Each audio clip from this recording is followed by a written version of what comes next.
Brought to you in association with Grendel Press. This is Werewolf the Podcast, a serial killer drama.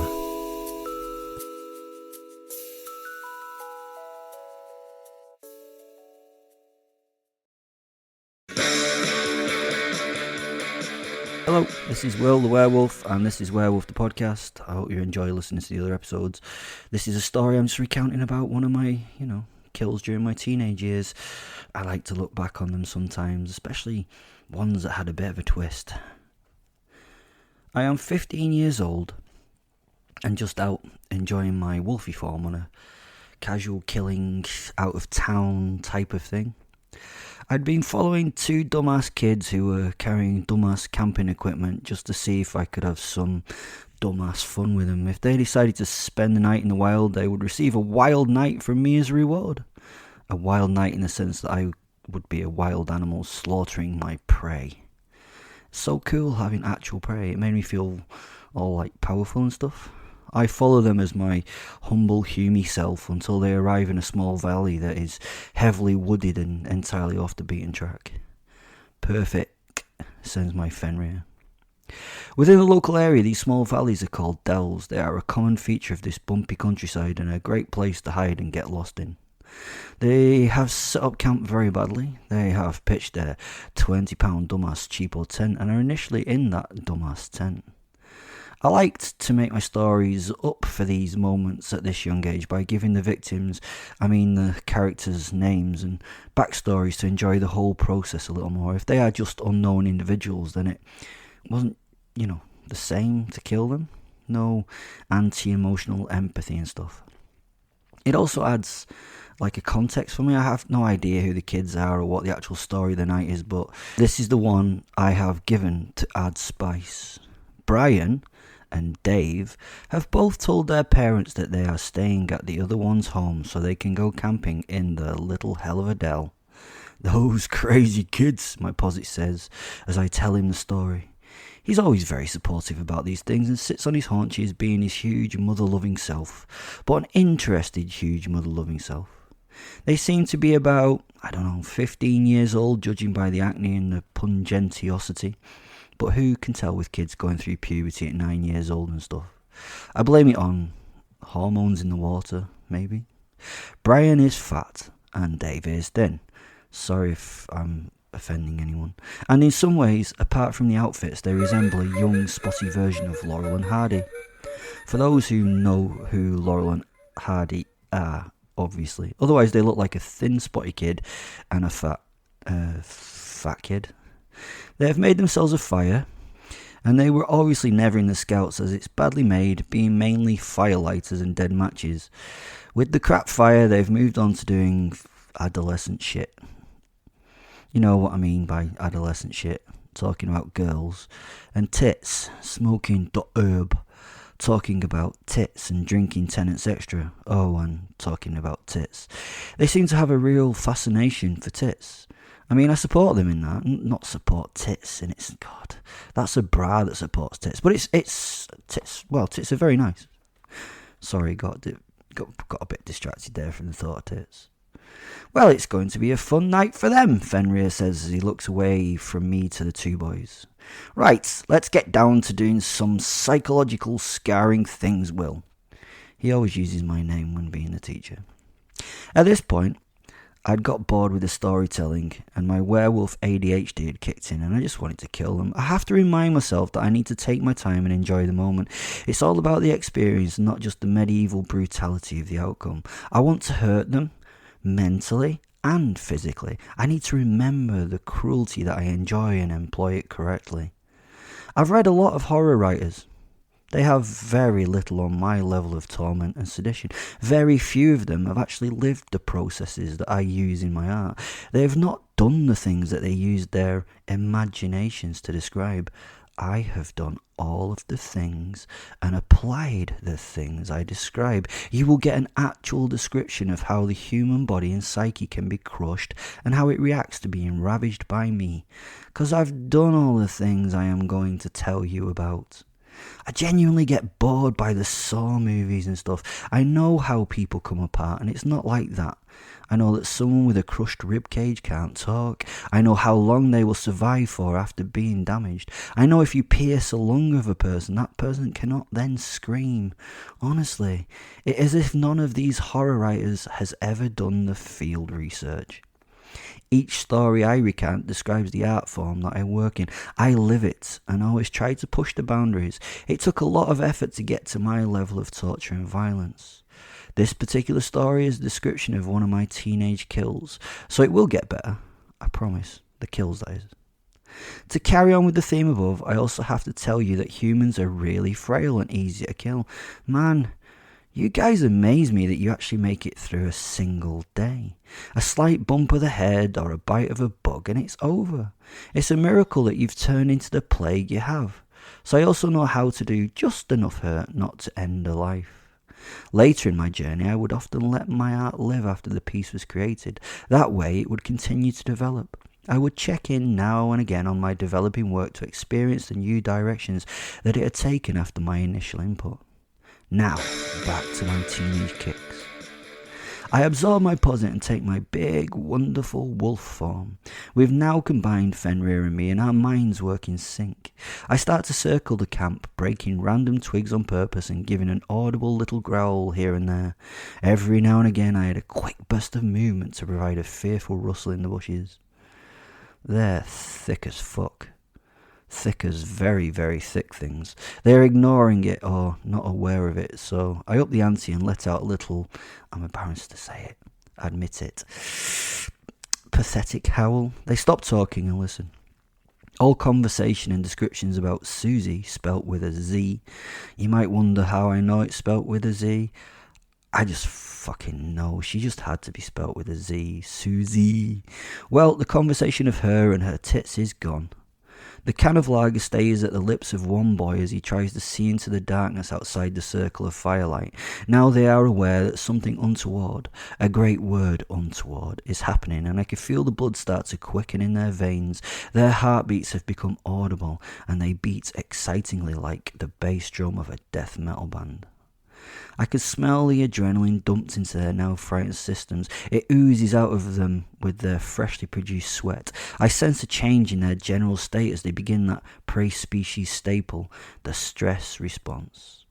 Cortisol is now being pumped into the blood vessels of these soppy boys. It really adds to the excitement of this exciting evening, making it way more exciting. What was that? One of them asks, his head rotating back and forth, searching the dark woods for something. They always ask the same shitty questions.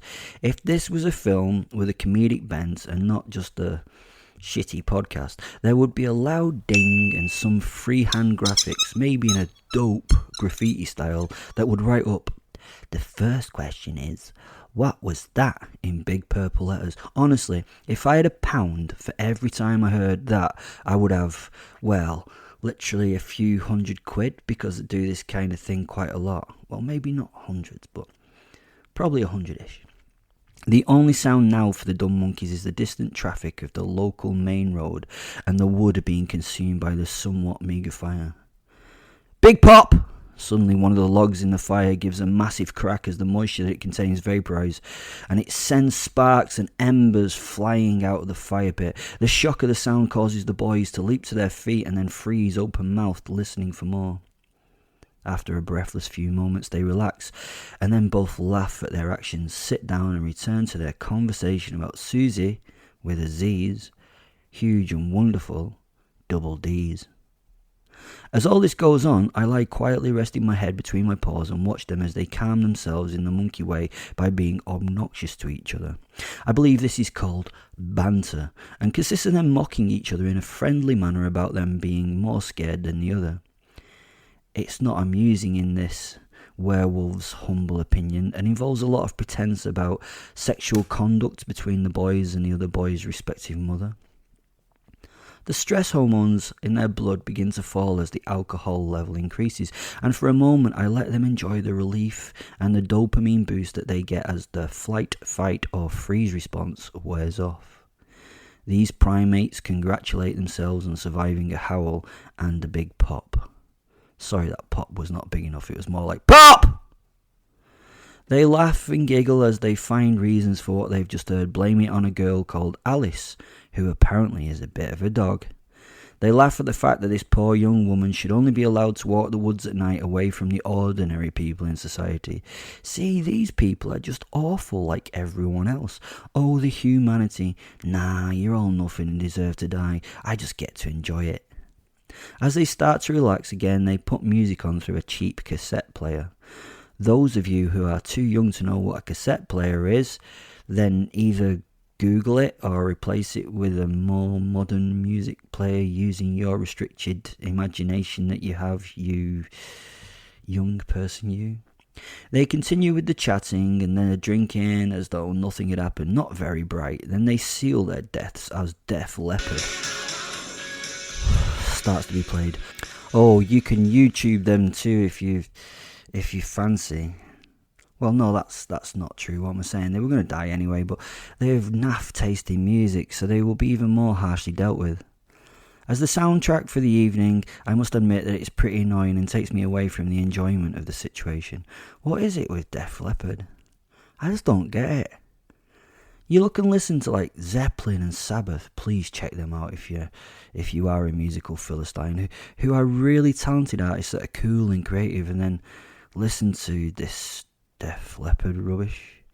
You have to question how that happened. Sorry, my apologies, I've gotten away from the story at hand. I keep forgetting that this type of murdering thing is something not ordinary for you. See, I get easily distracted these days with pathetic music. I rise from my prone position and slowly and silently stalk towards the camp through the deep shadows. They're both sitting outside the red tent on deck chairs facing the fire, chatting amiably and casting aside the detritus of their snacks into the natural world around them.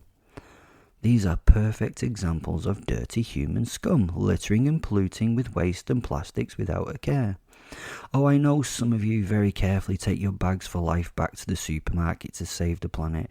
You have the Prius and try to reduce your carbon footprint, but you have Quentin and Tia, your kids, who are a massive carbon footprint in themselves. You got a dog for the kids, and with that, you get the equivalent of a 4-wheel drive that your Prius replaces. Just your existence in such numbers makes this planet the hottie that it is. Actually, you polluters deserve death, never mind the musical choices or the obnoxiousness. I'm not justifying myself here, by the way. I like to kill because it brings me pleasure. It is nice to have a reason, though. If these were tree-hugging hippies cleaning the area and filtering the carbon dioxide from the air with their oxygenated bong, sadly, then I would still kill them just because it's fun to kill hippies too. I approach the camp in my wolf form, head low to the ground. My senses are turned into the two of them. I know them at this moment unlike anyone who has ever known them. I enter the camp, bang opposite to them from the surrounding woodland. I carefully walk on giant paws, making no noise, even though I am shouldering my way through the thick undergrowth that surrounds the clearing. I see how close I can get to them before they spook at my presence. I'm waiting for that glorious moment of disbelief and then shock as they see me standing opposite them. The moment where the doubt turns into terror, then the terror turns into a blind panic. The moment where they make their individual choices on how they will respond. Freeze, fight, or flight. I replace them with a fecking futile freakout of different types. Let's pause and focus on me, beautiful me, just before this happens. Let me describe myself in wolf form. I have imbibed my Fenrir, my posset, and God, I look good. I have an entirely matte black pelt, not with the conditioned shiny hair of your lovely black Labrador's smooth coat, but covered in something similar to soot-blackened wire wool. The outer hairs are very rough and thick and are quite protective if tested by blade or tooth. I know that because it has been tested. Below these wiry guard hairs is a soft black furry fur. I think that it is an insulating layer for warmth, and it also keeps me toasty even in the coldest of cold situations. I find it also somehow keeps me cool in the unbearable sun. I mean, it's weird if you think about it. A black pelt being cool in the noonday sun, it's definitely unphysics. My black pelt absorbs even the smallest amounts of lights that are managing to get through the trees from the glowing moon bitch. I am like a black hole, a wolf-shaped silhouette, a silent shadow beast that stalks the night on the darkest of them. My eyes are not red glowing nimbuses or anything like you see in the movies. Honestly, the films just do not do me any justice.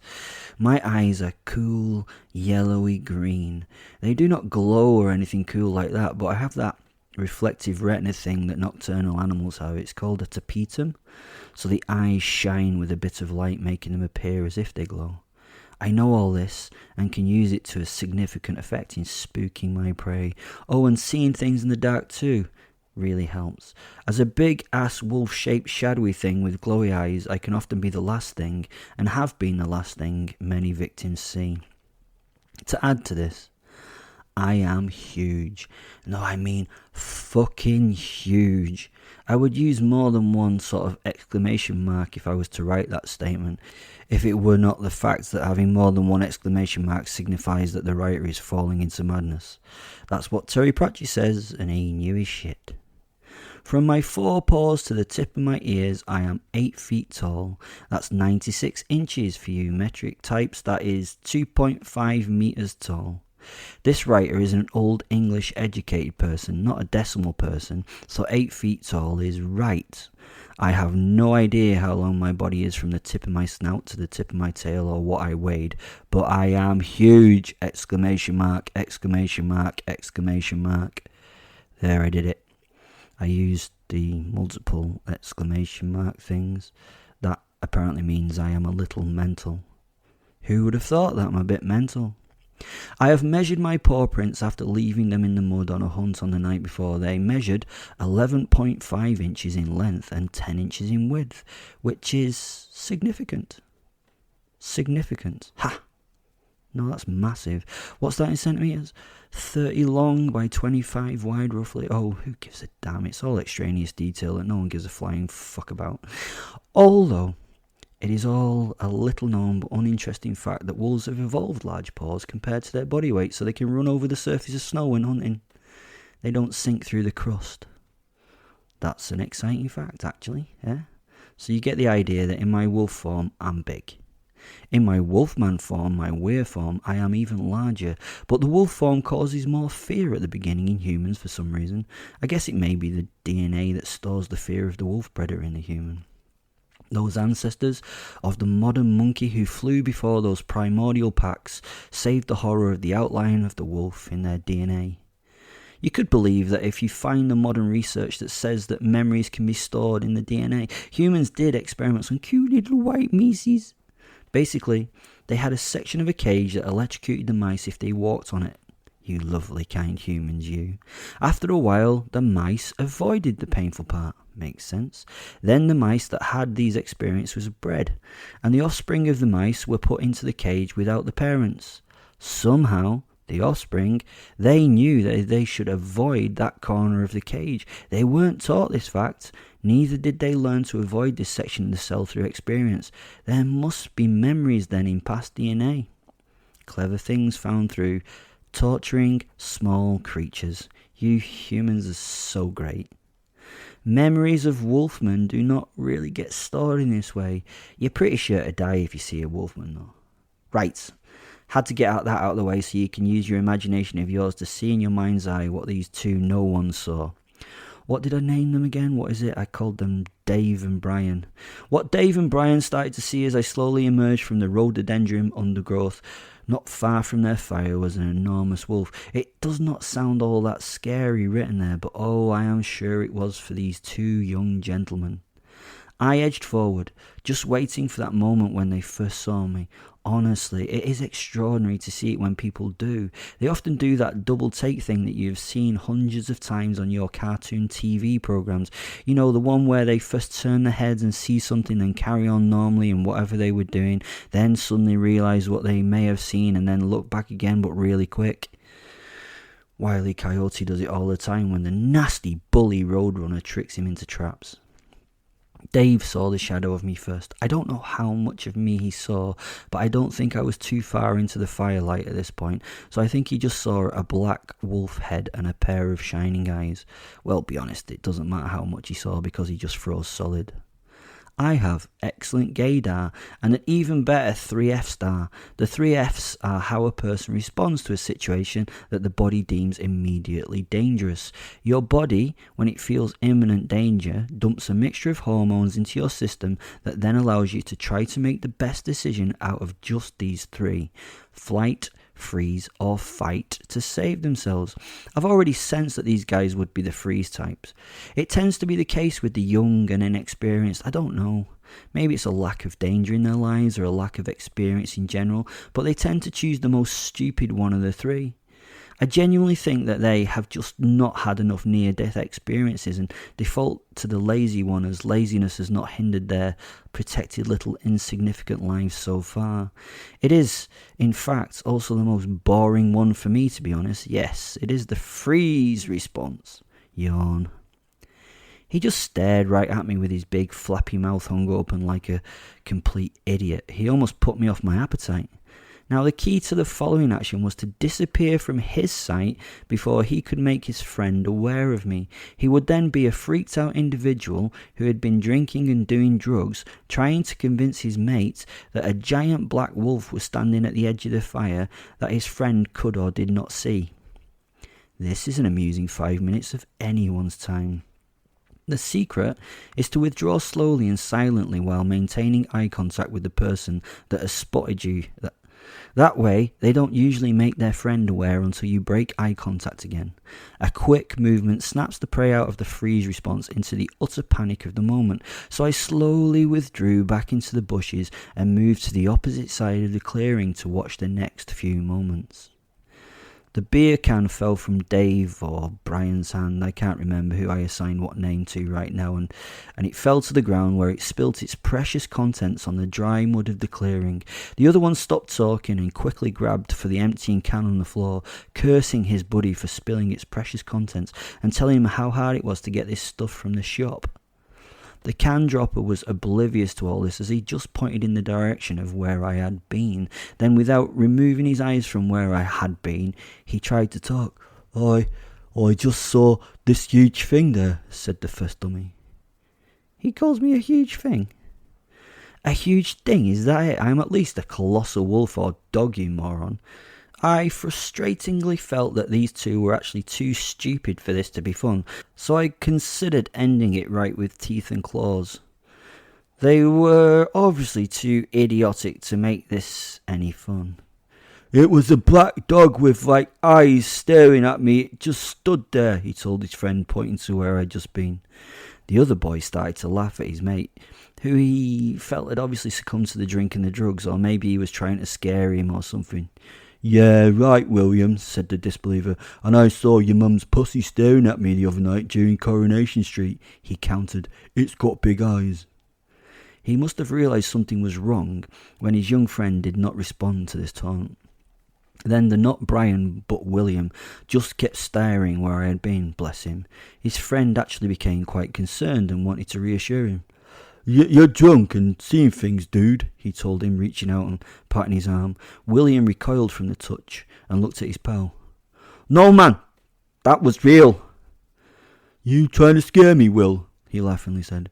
William's eyes slowly returned to the spot I had been in moments ago.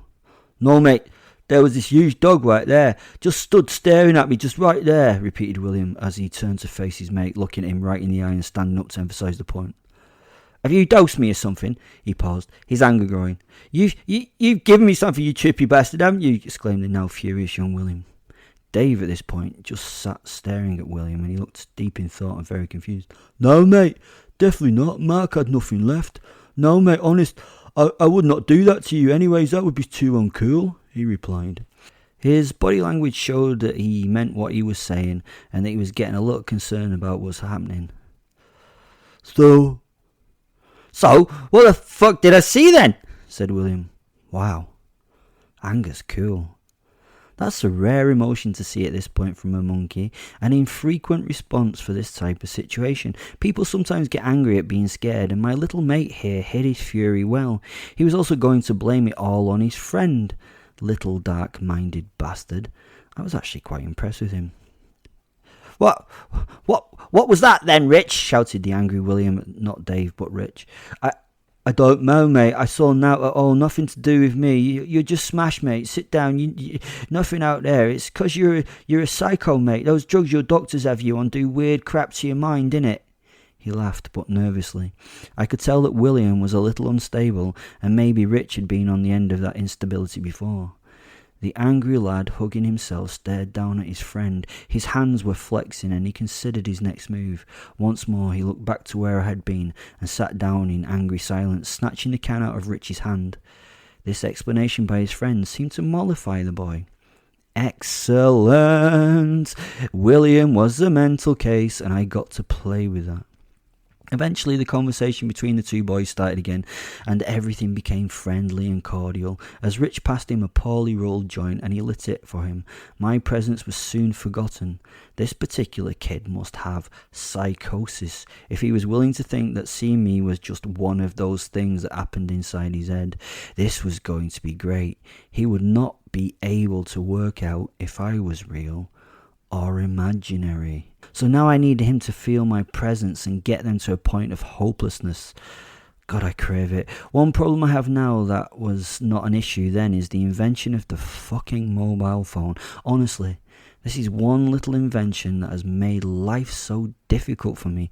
People have to now be somehow stopped from using them in these scenarios these days.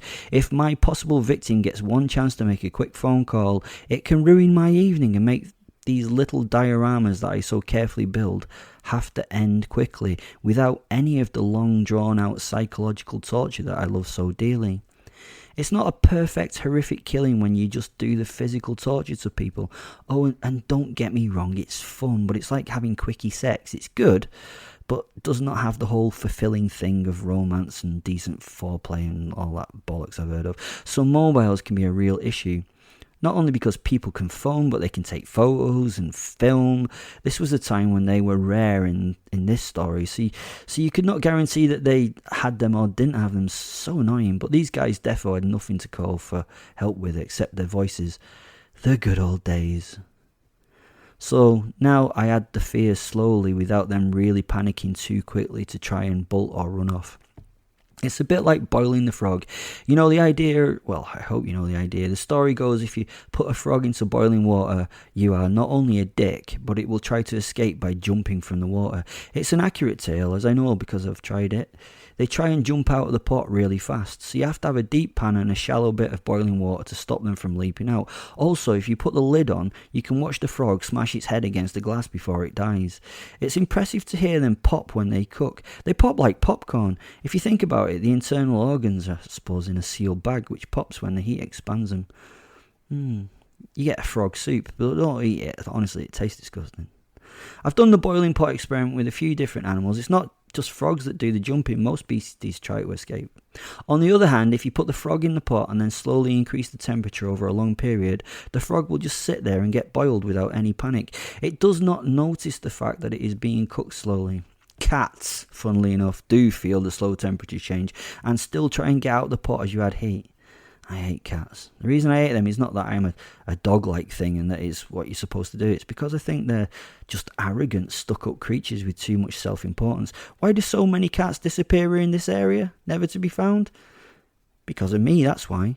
I like to microwave them or poison them. A cool fact is that Welsh for microwave is poppety pink. Cool, huh?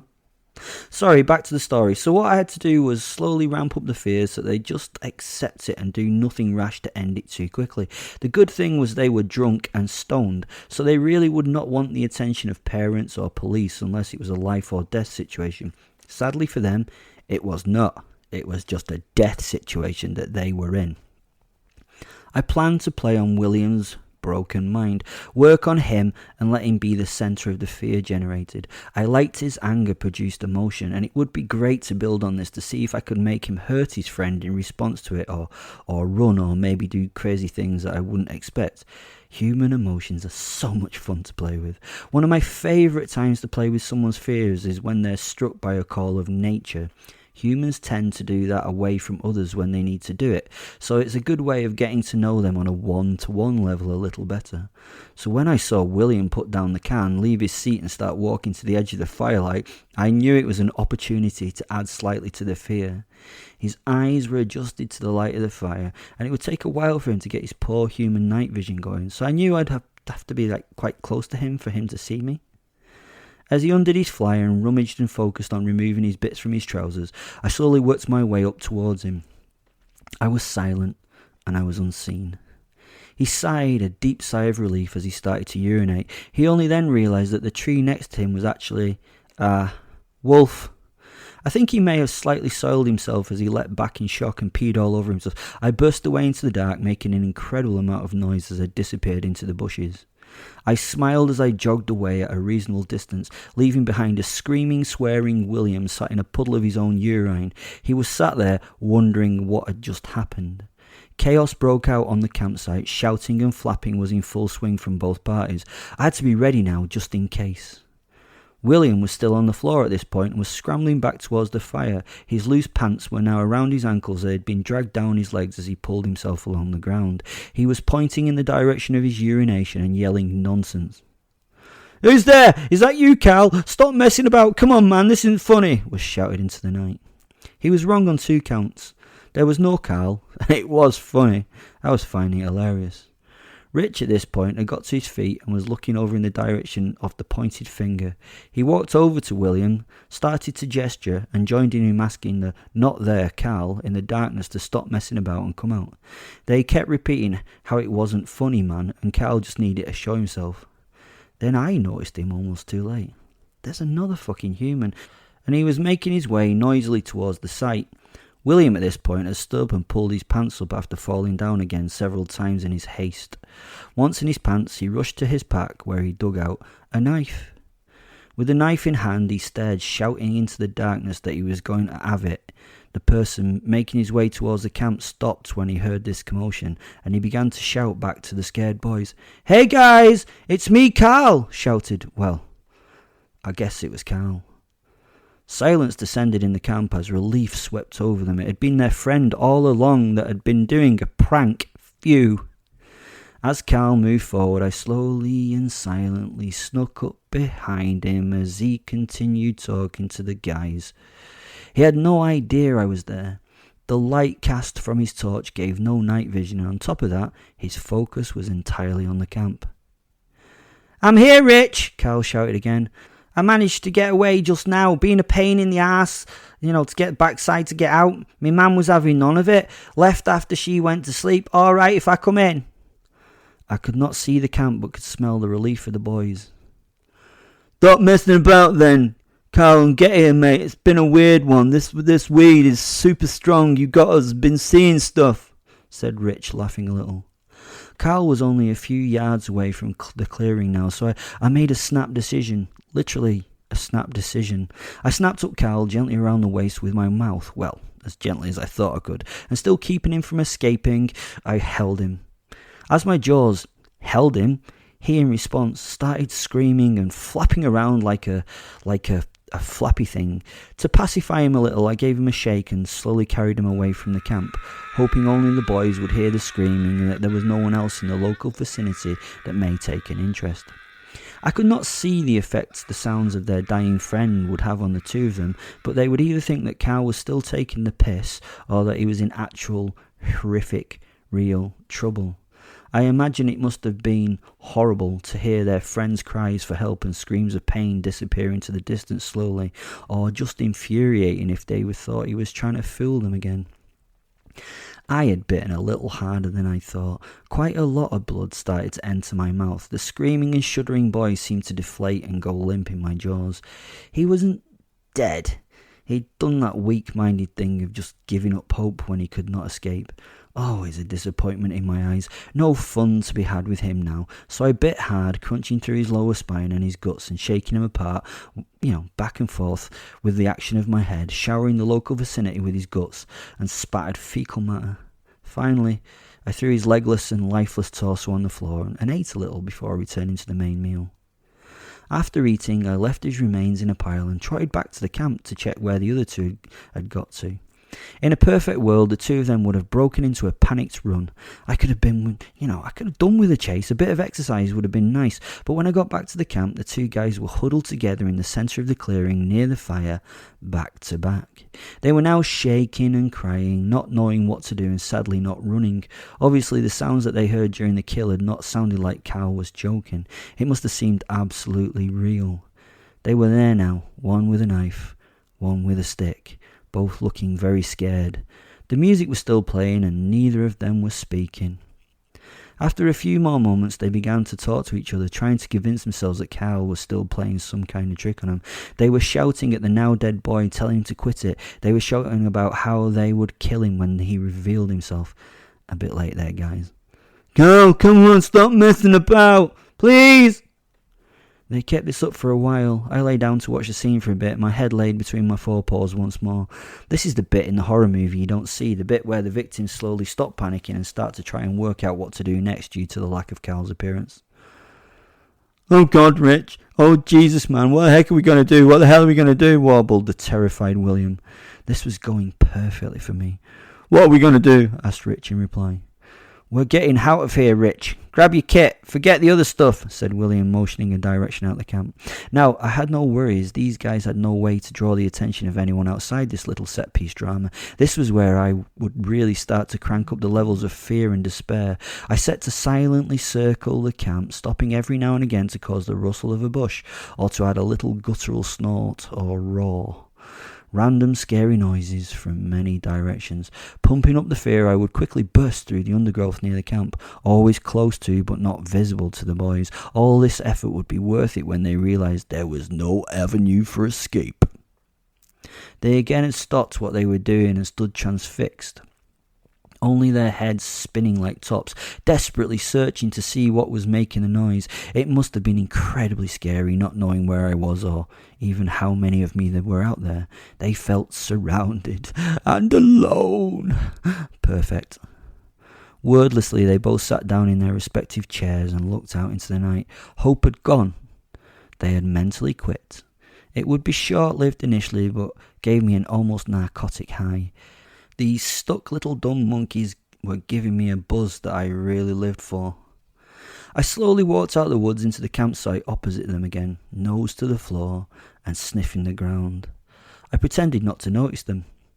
It seemed I'd just walked into the clearing by sheer accident, but they had definitely seen me. They were both frozen, muscles locked solid with rictus grins on their faces, horrified. William's fingers were twitching as he clutched at his knife, and Rich sat with his knees drawn up under his chest, mumbling the mantra, "Oh God, oh God, oh God," under his breath. I raised my head and looked at them closely for a long while.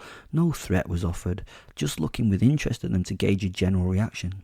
They both just sat there, nothing much happening, except the faint trickle of urine running from Rich's trousers.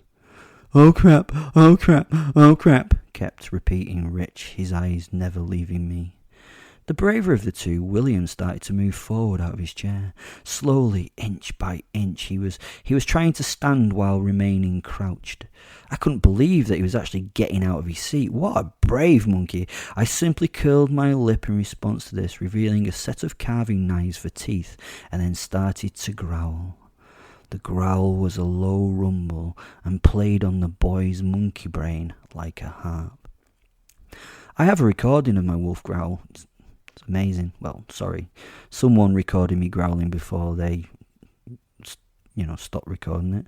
I simply listen to it on playback every now and again. It sets that part of, the human's DNA on fire. The worst sound the prey part of a human can hear is it rattles and shakes and terrifies. It's a simple warning to behave, to back off and to comply. William sat back down again quickly. I stopped my growl and raised my head like an average dog. I cocked it to one side, raising my left ear as though wanting to listen to them. I panted and yawned as though I was a semi-relaxed mutt. I was trying to give them the wrong impression that it would all be okay, allow them to relax a little so that I could bring them back to the edge of terror once more when I wished. Then, without forewarning, I rushed forward and grabbed. I moved so fast that the boys had no time to react. I snatched Richie's ankle and felt the crunch of bone against my carnassial teeth. I dragged the boy screaming from the chair to the ground, where he ineffectively tried to pull away from me. This achieved extra tearing of flesh and increased the acute pain that he was in. He screamed louder still as the bones of his lower leg ground against my teeth. I could play him like an instrument of pain. I shook his now twisted and broken leg gently. My teeth were ripping through his flesh, and I enjoyed flinging him around like the toy he was. I then just simply let go and backed off, licking my jaws clean of blood and maintaining a simple look of interest in the boys, openly sniffing the air. As you can probably imagine, the mess that was his leg was bleeding quite heavily, and Rich was kind of reaching for it, voicing his agony. The shock and the violence of what had just happened were made apparent by his horrific but music-like vocals. It was like a sonata for my soul. I moved away once more and sat back on my haunches and just looked at them. I showed no pretense to fear and offered no threat. I just sat down and paid them still more interest. With my lunge for Rich, William had thrown himself backwards over the chair and onto the floor. He now desperately tried to bundle himself back into some sitting position while never taking his eyes off me. He was listening to his damaged friend screaming, and his own tears were filling his eyes. "William, help me please, for God's sake, help me, William," Rich pleaded before he burbled into like a snotty damp silence. Tears were running from William's eyes as he mumbled like a distressed child, not knowing what to do next. I tried to control William's mind. I tried to put the next thought straight into his context. "Run, William, run, please run." He didn't. He slowly stood up, using his right hand on the back of the chair to steady himself. His left hand pointed towards me with his knife. His weapon was weaving around like a drunk in a ceilidh. However, he was definitely pointing it in my direction. I was impressed.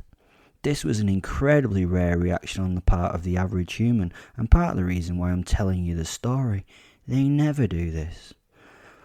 On the other hand, Rich did the usual. He just lay propped on an elbow, crying and pathetic. "Wow, William, you are a pure psychotic little devil. I actually like you." I moved forwards towards Rich again, sniffing along the floor, and got to within touching distance of his leg. Keeping one eye on the knife-wielding William, I touched Rich's foot with my nose and sniffed it, and started to lick at it, removing the build-up of blood that gathered there.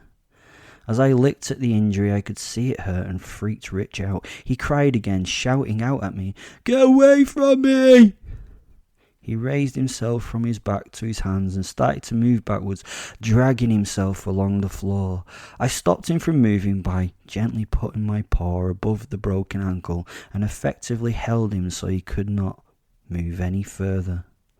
"Please get off me.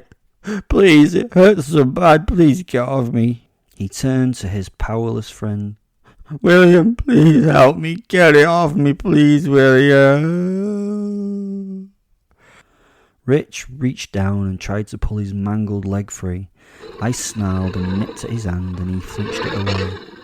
He had about enough and cried out in anguish, throwing himself flat on his back. He reached towards William with pleading arms and, getting no response, took the hat off his head, covering his own eyes with it. He must have been thinking that if he could not see me, I would not exist. Stupid humans. The blanket against the bogeyman theory, a common method of protection as a last resort. I now lay down, my paws on his legs. My body weight was holding him there as I turned my attention to William. He was just standing, shaking. He had been somewhat sensible in keeping the chair and the knife between us, but it really was a useless effort. Ignoring William, I started to take an interest in the body before me. I decided it was time to eat. reaching down and biting into the broken ankle of his friend. I ripped and tore, shaking my head back and forth and wrenching so that I could remove the foot from the leg of the doomed Rich. He, throughout this process, screamed, begging for help. He also asked me to let go. I dropped the foot to the ground and stopped briefly to look at the other boy's reaction. He did nothing, just stood watching. I reached down again and carefully got hold of the material of Rich's jeans. I started to rip them off his legs. It took some effort and his body was thrown around as I did so. It was not a pleasant experience for the poor Rich as I stood on him pretty hard to extricate him from his jeans. He was not happy and did a lot of whining, screaming and retching before finally ended up on his belly in the dirt trouserless. His eyes never left his friend's and he never stopped reaching towards him and screaming for his help. Once satisfied with my work, I began to eat. I bit deep into his lower leg and removed the calf muscle as a lump. The boy started wailing and kicking as I tore the flesh away from the bone and skin. It took a little while to get it clear, and then, pardon the pun, I wolfed the lump of meat down. The blood pooled on the ground. I kept looking at his friend to see his reaction. There was very little. He just stood there, licking his lips and shaking. So I carried on eating the living flesh in front of him. I was not eating the boy because I needed to feed, but just to torture his pal psychologically. This is the way wolves tend to eat. There's no killing bite from a wolf, just a long, slow death as you bleed out due to your body being consumed while living. Well, living to a point where you can't hang on anymore. There was still nothing from William chap, so I picked the body up and flicked him over onto his back. Maintaining eye contact with William, I moved up the body to his mid-torso. It was easier to get into the carcass through the guts. No bones or sinew to get through, just the muscularity of the abs and obliques. Again, I ripped the clothing off his upper body, pushing the flailing Rich down into the ground with my paws so he couldn't move. I then bit deep into his abdomen, grabbing flesh with my incisors and pulling and tearing to make a hole into which I could start to get a good grip on his guts. Rich laughingly struck out at me with his right hand, so I removed it with a simple snap of my jaws. It fell into the dirt.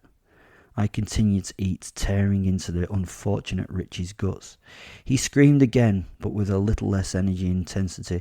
It would not be long now for him. He was very tasty, to be honest, with his extra fatty tissue. He tasted somewhat like a rare Kobe steak. It's not true that humans taste like pork. They actually taste like humans, and pork tastes like humans a bit-ish. Well, I continued eating and enjoying my meat rarer than rare. Rich, after a few more mouthfuls, had died. I picked the remainder of his body up by the torso and shook it in my mouth. The body broke into 2 bits, with smaller parts of him landing on the floor. Blood and guts and bits of Rich rained over the now shaking William, and I threw the rest of Rich to one side, a mangled heap. The fear I had given William was a gift. He would never have had the clarity that he had now. He would never have experienced anything as profound as this in such a comprehensive manner. He had not long to live, but he now really lived every moment. He was truly alive. I gave him the gift of genuinely feeling something. I then left him alone. I watched him for most of the night. I enjoy the mental torture stuff. Sometimes I like it more than the physical torture. No, that's a lie. They're both great.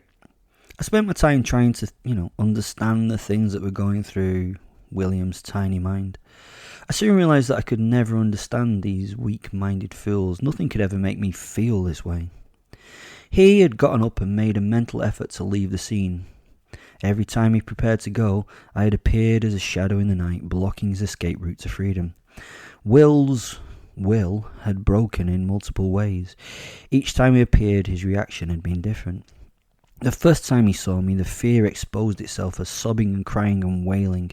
At first he would go back to the tent showing a lot of distress.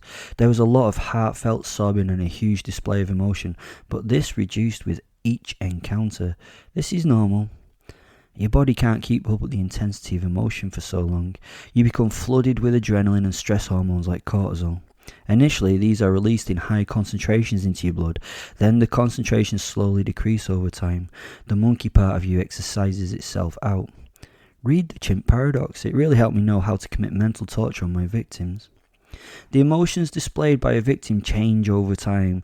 As this one does not work, another is tried. For example, I could now see his frustration build as I appeared to block his way. He had started talking to himself openly, the monkey side of him and the human side of himself trying to argue it out, trying to convince himself to just go. He was getting angrier each time he tried to leave, and he was turned back. Each time his resolution to go took longer to develop, and he became more emphatic that he had to go. Basically, your brain is split into chimp and human. The chimp always gets the info from the senses first. It then can make quick decisions like, look, there's a tiger, run! It chooses which of the 3 F's is needed to follow when danger is apparent. It's 5 times stronger than the human part of your brain, the actual bit of it you are, so it controls your actions quite easily. Then, if it does not need to choose an F, it considers the database of automatic responses you've stored. If you've experienced something before a few times, we may call it an automatic action. You do something without thinking about it in depth. Take driving, for example. Once you've learned to drive and got experience, you do not think about the controls when you're doing it, unless you're one of those mindfulness wankers. If there is no automatic response in the database, then it may turn it over to the human part of you to have a go at sorting it out. You are complex creatures. I don't think I have this problem. I think my animal and human are the same things, especially when linked to my posit Fenrir. Or maybe my human part is missing. I'm quite impulsive at times. Who knows? The chimp paradox. Read it and realise how screwed up you really fucking are. Anyways, back to Will. His animal self was terrified and trying to protect him. His human self was trying to be logical. He knew he had to escape, but he would not let himself go. These humans don't realise they are now at the top of the food chain. They've not evolved the predator's brain yet, so they still act like prey species, but eventually his frustration overcame him as he walked towards me. He was actually posturing wildly. His body language was now aggressive. He looked as though he was going to try and take me on. Come on then, come on, you cunt, you want me then, come and fucking get it. He was standing his ground, rolling up his sleeves, getting himself prepared. It was amazing and so interesting. He must have known he couldn't win. So to test his resolve, I walked forward to meet him. For the first time, he saw the whole of me, and his mind broke deeper again. His hands fell to his waist, and his whole body slumped. He stared up at me and realised that this was the end. That he could do nothing to stop me. The beast before him was both beautiful and terrifying. I struck a pose and looked into the boy's very soul. Then, surprisingly, out of nowhere, he uttered the beautiful words. Jesus, man, okay, you fucking bastard. And he launched himself forward.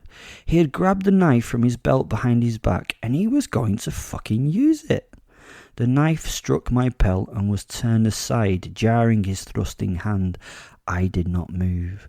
The boy was now within inches of me. I could have just ended him there, but he was a warrior, which at this age I fucking admired. I stood and looked down at him. I gave him a little nudge with my nose gently in the chest. No threat, just a tap. He dropped his knife and prepared himself for the end. Come on, you big, ugly, fucking black, fucking furry bastard, he screamed, a flood of spittle pelting my beautiful pelt. Disgusting. Baring my teeth and letting out a voluminous growl, I showed him the full beast. My head came down to protect the throat, the ears flattened on the sides of my head, a wet maw of teeth displayed in their full and glorious state. I then relaxed, lifting my head and turned and jogged off into the trees. At a safe distance I hid and looked back to the place the boy had stood. He was still there, just standing, slack-jawed and in utter disbelief, starting to look around in all directions and scratching his head in a state of confusion. He slowly reached down for the blade at his feet, but soon thought better of it and left it there. Sensible chap. After another short while of standing in silence with only the birds singing and the traffic noise in the background, he decided it was time to go. He set off walking down the path. He looked a little drunk, but he showed no relief yet. I think he thought I was just playing with him again, but I wasn't. I followed him to the boundary of the woodland. I had the idea of finishing him off there and then, but my heart was not in it, so I let him wander onto the pavement by the road and get on his way. It was a lovely morning after all. Going back to the camp, I found my clothes stash. I changed back into my human form and tracked where William had gone. I had assumed that he had not driven, so I could trace his smell along a trail. I could sense him as he had left a trail of fear that went away from where he had been to a place he had gone. The colour of it told me a lot about how he was feeling. It was him definitely, and his smell was very different from any others I came across, so he was pretty straightforward to follow. I wandered down into the local council estate, following this kid's trail into an impoverished part of Rochdale. That's a tricky thing to do as well. I don't mean a tricky thing to follow the smell. I mean get a more impoverished part of Rochdale. Rochdale is a dirty hole. Sorry, Rochdalians, but there is a specific reason why your population is the mainstay of Jeremy Kyle. Great shows like I screwed my sister's best friend's sister's daughter and my other brother's best friend's sister's daughter got pregnant. But him living in the roughest part of Rochdale almost made me feel sorry for him. Almost. I wandered the roads until I found his door and stood in front of it for a while. I stood and thought about my next move. Then I realised it. Forget it. His life is awful. Let him live. I wonder how his experience had affected him in his life. Did he believe it had happened? Did he relive it in his dreams? I always wondered. I later found out that this kid had become the landlord of a pub that he'd called the Black Dog. He had drunk well on his story and he'd become quite a success. I always meant to go to the pub and talk to him about his experience, then maybe kill him, but to be honest, I couldn't be arsed. And that's the end of the episode. If you enjoyed it, you can always go into the description, follow the link, buy me a coffee, mine's a flat white. Other than that, there's a link to the book. Other than that, love you loads. Hope you have a nice life.